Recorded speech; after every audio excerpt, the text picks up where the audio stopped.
Bart, Palestinako ospitaleari egindako erasoaren ondorioak ez dizkizuegu berriz ere irudibidez ekarriko, akaso gehiagizko ere izan daitekelako eta analisirako tartea hartzeko oztopo ere badirelako? Aizue, Air Force Oneen baitan heldu da Biden Israela, oso egun egokia hautatu du horretarako, eta badirudi Estatu Batuarrak zertxo bait kikilduta daudela? Akaso egiletza bera ere ukatzeraino heldu direla?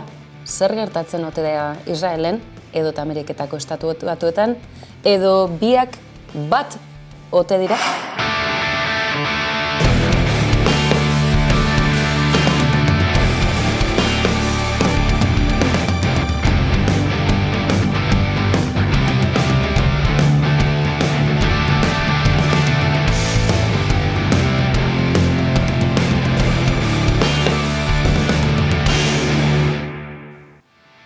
Eta alaxe, gaur zalantzarik ez dugu eta kazetarion bete beharra da egiara jotzea. Egia bera ere kolokan dagoen garaiak direlako hauek, gerra hotza dirudien honetan mundua hankaz gora.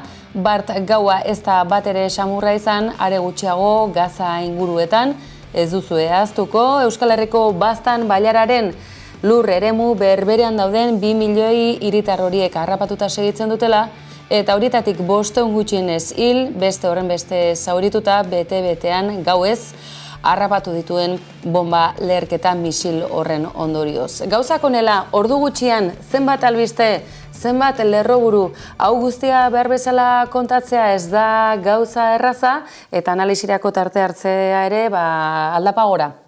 Baina bide horretan, Bidenek gaur Israela heldu berritan azen olakoak bota dituen, Benjamin Netanyahu aluan izan da etzen gutxiagorik espero, izan ere Israelek uko egiten dio misil horren erantzule izateari. Orain, antza, arabiarrak izan ote dira Gazako ospitale hori eraso dutenak. Guzti honen baitan, ene bada, gaurko unak ere, azen olako irudiak utzi izkigun.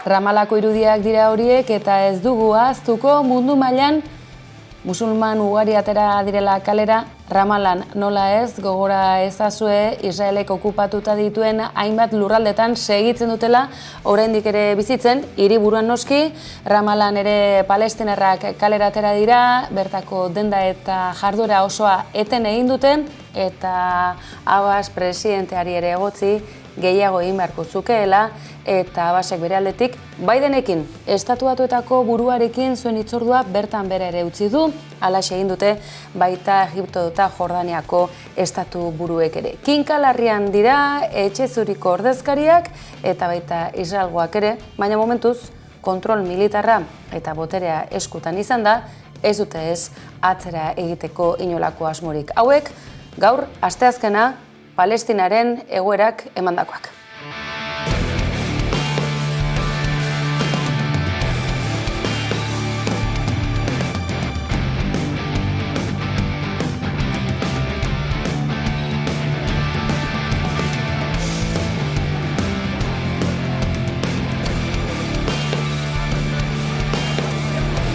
This is the responsibility of Islamic Jihad that killed innocents in the hospital in Gaza. يقول لمدير المستشفى لقد تم تحذيركم بالامس بقذيفتين، فلماذا لم تدخل المستشفى حتى هذه اللحظه؟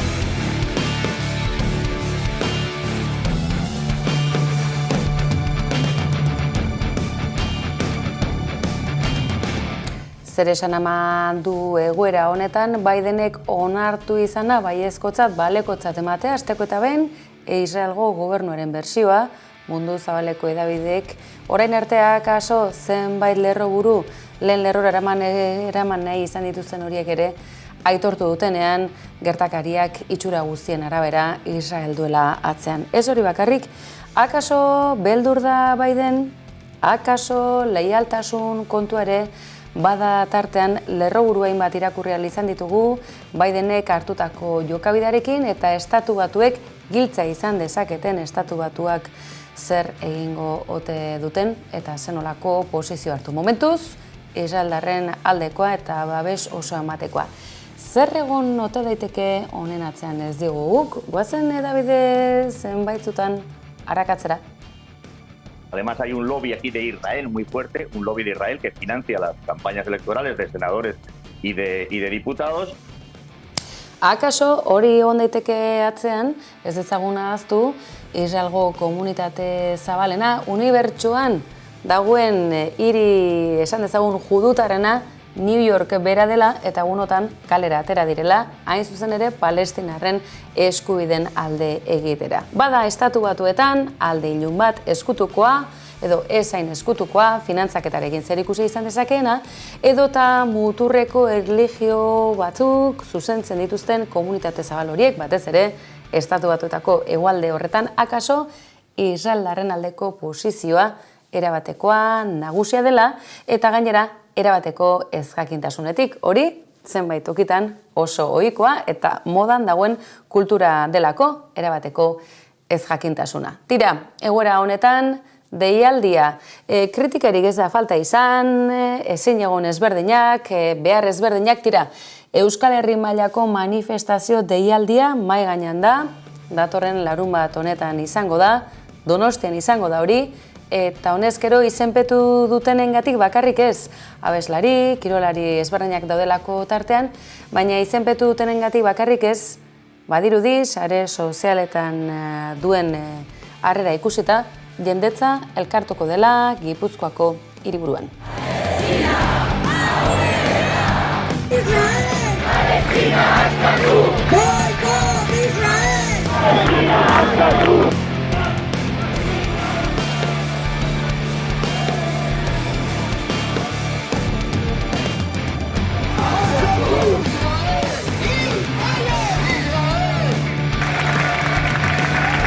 Palestina askatu! Boikot Israel! Palestina askatu! Boikot Israel! Palestina askatu!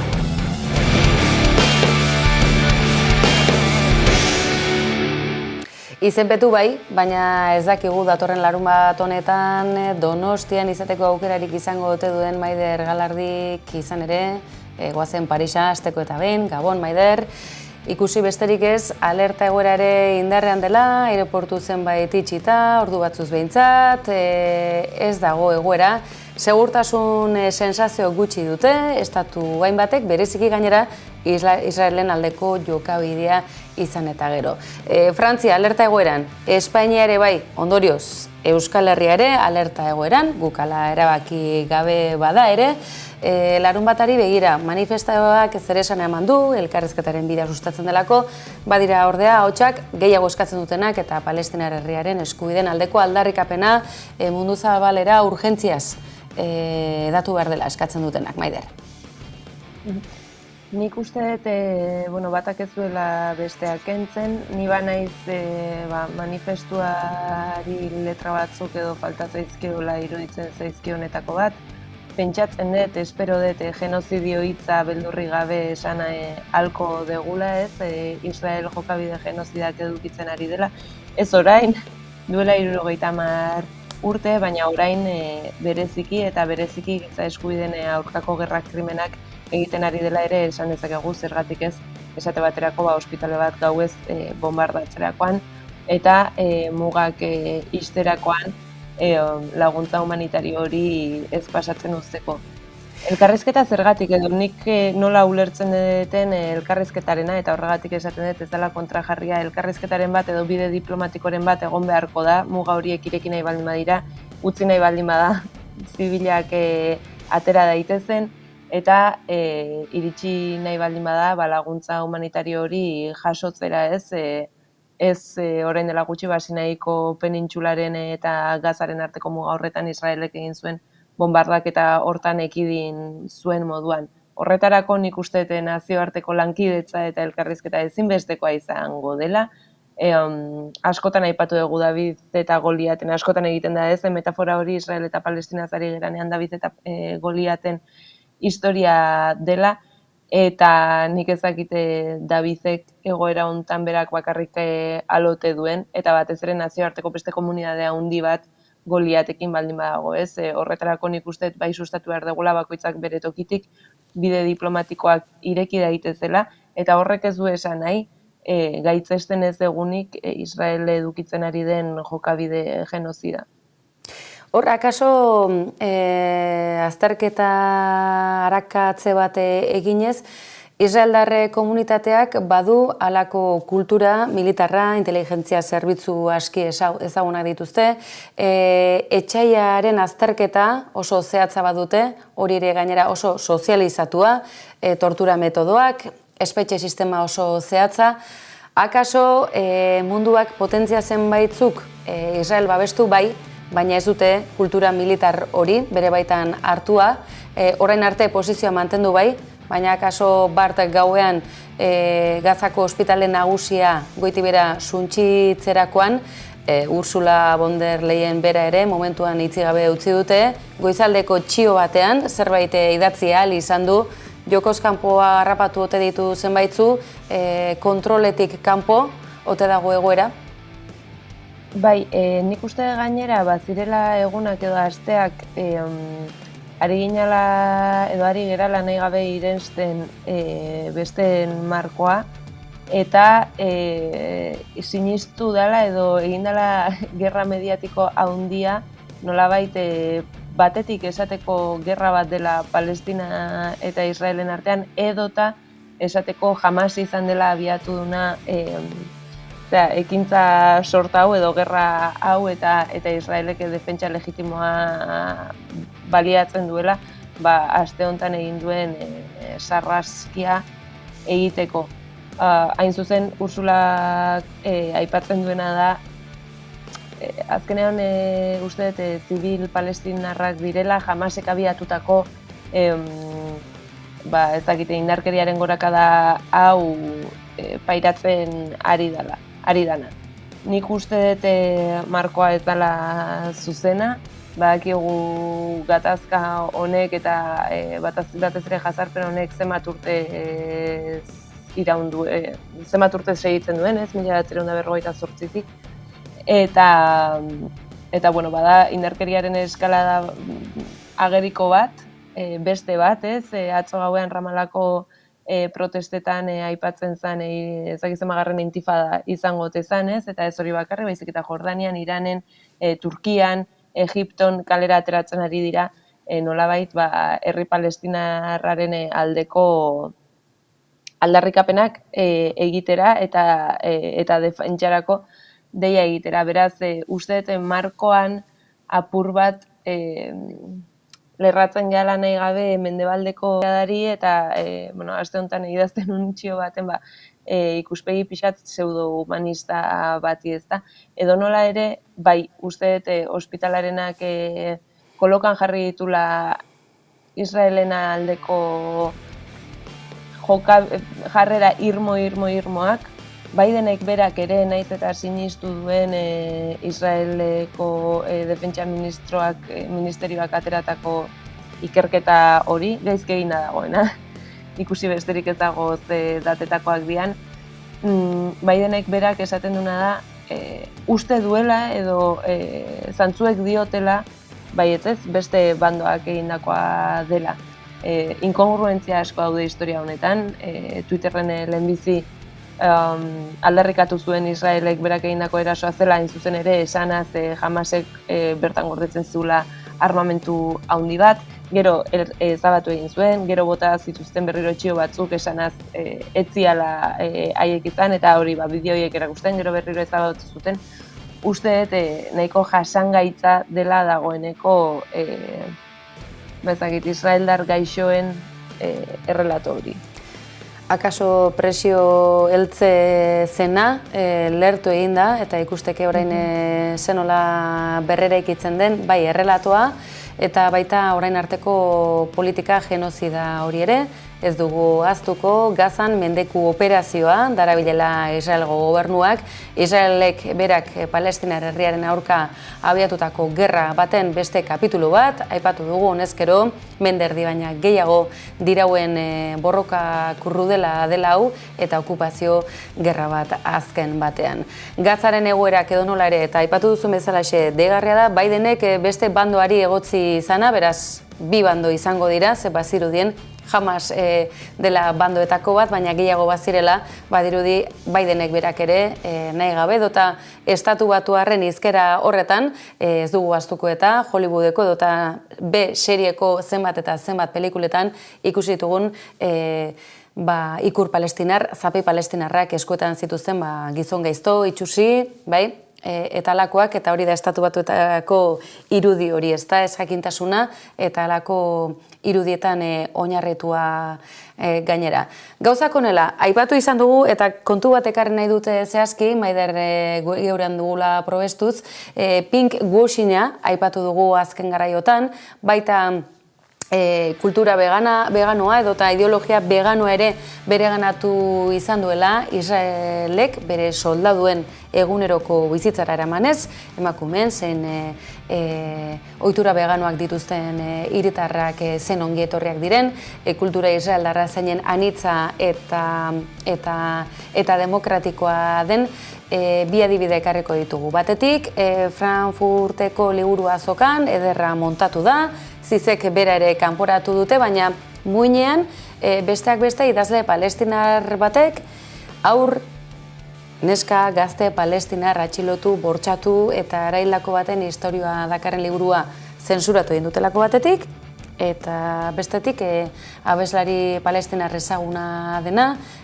neurozientzialari mundu mailan aitortua baita ere, atxilotua gatibu duela Israelek, badirudi hemen gatibuak edo trukerako merkantzia izan daitezkeenak uste baina gehiago direla, 6.000 presotaz ere ari gara, palestinarrak preso dituztenak Israelen, ez dakigu, espetxe horietan ere zer nolako giroa izango da momentu honetan. Tira, guztiari ezin dugu heldu, baina kasu honetan pink washing horri berriz ere helduaz, Frankfurteko adibidea, abeslari palestinarraren atxilotzea, emakume palestinarrek guzti honetan ze pintatzen dute, Maider? Bai, gainera aurreko astean zuekin egon nintzanean honi buruz hitz egin nuen eta asteak aurrera joanala enun ikusten inorrez gaiari heltzen zionik eta naiz irratian ere honi buruz jardu nintzen eta egia esan geroz eta gehiago ezakite garatzen edo kezkatzen hauen kontu bati bueltak ematen egon naiz eta iruditzen zait Israelek nolabait ez da kasualitatea ere nun dagoen, ekialde hurbilean kokatuta dagoen herrialde ustez mendebaldartu bakarra, ustez aurrerakoi bakarra gure termino kartesiano hauetan, ez da. Eta iruditzen zait sekulako estrategia egin dula azkeneko urte hauetan, nolabaitzuk aipatu dezun pink washing hori bururaino eramateko. Eta gero, niri deigarria iruditzen zait, nola gauza batzuk badakizkigun eta hainbeste ukitzen gaituzten, hain urduri jartzen gaituzten, adibidez emakume batek hijaba erabiltzea, eta alderantziz ze gutxi dakigun kultura judutarrari buruz, eta besteak beste, dakigu komunitate ultraortodoxoetako emakumeek ere ezin dutela hila erakutsi, eta horren ordez, egiten dute, neutralizatu beraien joera erlijioso edo kultural hori edo simbolo hori eta zapia eraman ordez gaur egon pelukak eramaten dituzte, ezta? Baina hila tapatuta daramate edo judutar gizonezko ultraortodoxoek ezin dituzte begiratu beraien etxeetan bizi ez diren emakumeak. Beraz, zu esate baterako hemen Parisera baldin bazoaz Le Marais auzoan dagoen komunitate judutarraren kaleetatik ikuste dituzu lurrera begiratzen dutela ezin zaituztelako begiratu, ezta? Hori izango balitz kultura islandarraren parte edo zu baldin bazoaz komunitate islandar bat bisitatzera, ezakit, seguraski gure mendebaldeko begietatik harridura handia sortuko ligukeen zerbait da eta nolabait gure humanitate garatuaren begietatik ulergaitza litzaiguke eta aldiz beste hori ez, ezta? Hori da, preseski Israelek jakin duelako nola eman buelta bere estatu ikuspegiari eta nola baliatu LGTBI friendly izatearena, vegan friendly izatearena, emakumeen askatasunaren alde egiten duen herrialde bat dela eta ez alboan dituen herrialde barbaro eta musulman horiek, ez, nola moralidadearen batailan ere ondo jokatu duen. Eta egiazki, esan detena, ez dakigu hainbeste hori horrela epaitzeko. Gaurko bukatze aldera, Israelgo gobernu eskuindar honek behintzat urte luzeetan landutakoa izan den sistematizazioa garatu bai, eta genozidio honen friendly asko garatu dituzte urteotan, marketing kanpainak tarteko, edota finantzak eta ezoiko hauek tarteko badirudielako munduko potentzia nagusietakoa den bat, etxe zuria duen bat, esku artean harrapatuta dutela. Maider Galardi, eskerrik asko, beste behin ere geurean izateagatik, datorren astean ere Paris aldera joko dugu, zure baimenarekin. Osondo, eskerrik asko zure izuenian izateagatik.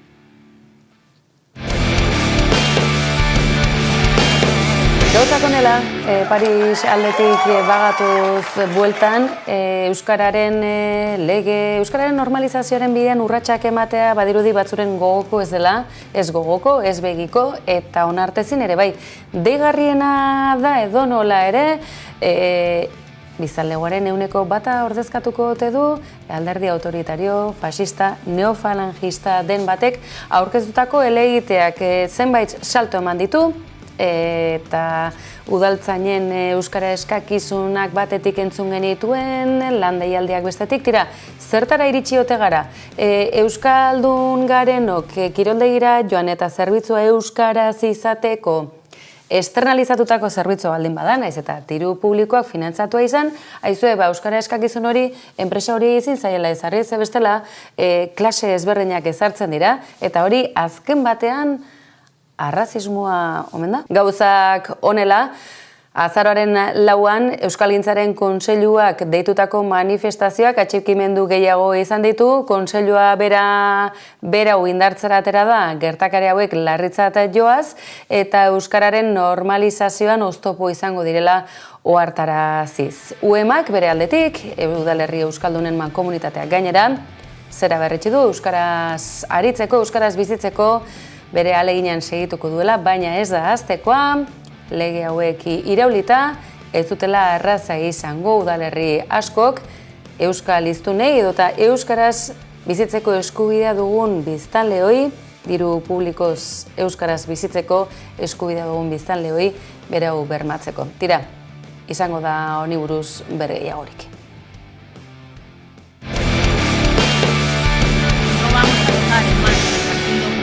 Y de sus presidentes autonómicos un debate sobre la amnistía cuando ellos han sido precisamente, son y sin duda van a ser uno de los principales promotores de la represión política contra el independentismo. Kataluniako gobernuaren eleduraren hitzak ziren horiek, izan ere, bihar Madrila senatura joango da Pere Aragonés Kataluniako gobernuko presidentea. Zertara? Amnistiaren aukera hori bakarrik ez, autodeterminazio eskubidea senatuan defendatzera, izan ere, entzun diozuen moduan, argi dute, bertan gehiengoa duten alderdi popularreko buruzagiek, ordezkariek, hori boikoteatu egingo dutela. I la conclusió és clara, la conclusió del govern i la meva com a president. Un referèndum a Catalunya en què voti la ciutadania de Catalunya sobre la independència és possible, és viable, és legal i pot ser una solució compartida per resoldre el conflicte polític amb l'Estat. Urkullu lehendakaria Araba, Bizkaia eta Gipuzkoako buruzagia ez da bertan izango, gogoan izango duzue, Japonian dela egunotan ez du, Air Force One erabili, ez dakigu Kinton ere erabiliko zuen, txiste, txarra izan da, badakigu. Tira, bihar ez da izango senatuan, baina Japoniatik hainbat titular bidali dizkigu, ez pentsa. Eta hainbatetan aipatu dizu egunotan, baina honek tira dizu gehiago dauka, Presidente hautatu ez izanari, edo presidente hautatu izan ahal izanari, baina egonkortasun gabe izate hori. Duzu eta zertazari Urkullu kasu honetan. Sánchezen investidurari buruz galdetuta, halako lezio batzuk ematen hasia da, urrunetik bada ere, izan ere, investidura bera ote da lehentasuna, ala gobernu orekatu eta iraunkor bat, gogoratu ezazue, gobernagarritasunaren kontzeptu hori, askotan erabili izan duela bai Urkulluk, baita bere alderdiak ere Eusko Alderdi Jeltzaleak. Baina egoera honetan, aizue, Japonian aritu dela euskal turismoaren erakargarritasuna azaltzen, Hiroshiman ere izan da bisitan, bertako hainbat ordezkarirekin egoteko aukera izan du baita ere, baina aizue, kazetariek zer jakin nahi zuten? Noiz izango dira Araba, Bizkaia eta Gipuzkoako hauteskundeak? Izango ote da Iñigo Urkullu lehendakaria berriz ere hautagai jeltzaleek ala hautatuta? Ez dago urduri kontu hautarteko, baina ez dakit presio pixka bat baduela badirudi behintzat. Nik dut legebiltzarra bertan bera usteko ahalmena, gaitasuna. Legebiltzarra lehendakariak desegingo du, hori argi geratu zaizu ezta? Lehendakari denak eta kaso lehendakari izaten segitzeko asmoa duenak. Tira, horretan arrazoia badu Urkulluk, ze demontre gertatzen da berari hainbeste galdera eta besteek zer, hautagaiak prest ote dituzte,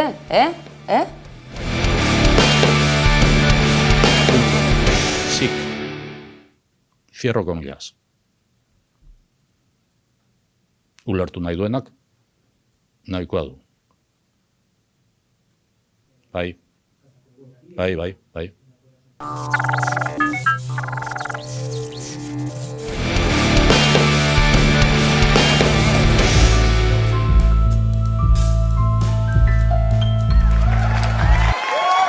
Ezagite ezagutuko ote duzuen ere Amorante, ziur batzuk baietz, eta besteok hoxe duzue aukera. Izan ere euskal kultur sorkuntzak ez du ez mugarik, eta Lekeitioko parajeak ikusiko dituzue segidan, Ibon Urizar Amorante musikariaren eskutik, eta oraingoan ere abanera berezi honekin, alaxe utzi gaitu, berezi, eta gaur denbora gainera etorri zegunez, badakizue, garai bereziak ditugula, gogorrak ere bai, tira, guk geurean segituko dugu, saiatuko gara, ona informazio taxuzkoa ekartzen, analizirako tartea hartzen, eta badakizue ikutu azidoarekin, baina fidagarriarekin. Balaxe, gaur, Amoranterekin esango dizuegu agur, Lekeitioko abanera honekin, eta ezaztu bihar ere urna izituztegula, badakizue, hemen astelenetik ostegunera, kolpez kolpe, antenatik albistegi berezi zein fidagarri hau. Eta ezaztu, datorren asteburu honetan gainera, bagatzela tropa osoarekin, asteburuko saio bereziarekin, baina horri buruz bihar xehetasun gehiago. Gabon pasa. Aio.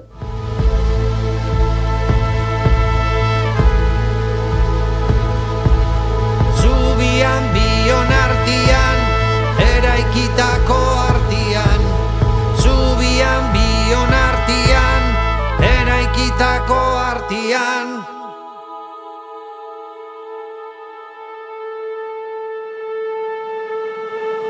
Hartzen dituzten eskua, hartzen dituzten eskua, kanpaia jotzian korrikazten danian, zapata galdu duenian, kanpaia jotzian korrikazten danian, zapata